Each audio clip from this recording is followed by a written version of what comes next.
আসসালামু আলাইকুম বন্ধুরা, কেমন আছেন সবাই? আজকে চলে আসলাম নবীগঞ্জ কদম রাসূল দরবার শরীফের সামনে। এখানে মেলার পূর্ব প্রস্তুতি চলছে। আগামী 26 আগস্ট থেকে শুরু হচ্ছে আমাদের এই ঐতিহাসিক মেলা।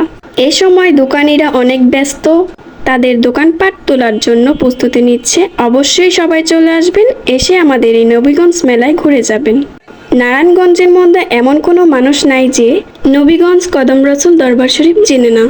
আমাদের এই দরবার শরীফে কে কে এসেছেন অবশ্যই কমেন্ট করে জানাবেন। আমাদের এই মেলা জুড়ে থাকছে আলো ঝলমলে পরিবেশ, নানান রকমের দোকান আর মজার সব আয়োজন, সব মিলিয়ে জমে উঠবে আমাদের এই নবীগঞ্জ মেলা। পরিবার পরিজনকে নিয়ে ঘুরে আসতে পারেন। নানান রকমের দোকান, খেলনা, খাবার ও মানুষের ভিড়ে জমে উঠবে পুরো মেলাটাই। মেলাতে যে বিশাল নৌকাটা থাকে এখানে তৈরি হচ্ছে। হাঁটতে হাঁটতে চলে গেলাম সিঁড়ি ঘাটলার সামনে। ঘাটলার সামনে দাঁড়িয়ে আমি কিছু ফটোশ্যুট করে নিলাম। আর এখানে দাঁড়িয়ে কে কে ছবি তুলেছেন অবশ্যই কমেন্ট করে জানাবেন। ঘাটলার ওই পাশে অনেকেই গোসল করছিল, ছোট বড় মানুষ মিলিয়ে। আসলে এই দৃশ্যগুলো দেখলে ছোটবেলার কথাই মনে পড়ে যায়। তারপর চলে যাচ্ছি বড় মাঠে। তো দেখা যাক ওইখানে কি প্রস্তুতি নিচ্ছে মেলার জন্য।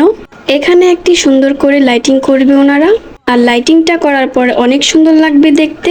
আমাদের এই মেলাতে থাকে কত রকমের আনন্দ, নাগরদোলা, নৌকা, বিভিন্ন ধরনের খেলনা, খাবারের দোকান, মিষ্টি, ফুচকা, চটপটি আর নানান রকমের আকর্ষণীয় অনেক কিছু পাওয়া যাচ্ছে এই মেলাতে। পুরো মাঠ ঘুরে আজকে অনেক গরম লাগছিল, তাই একটা আইসক্রিম খেয়ে নিলাম।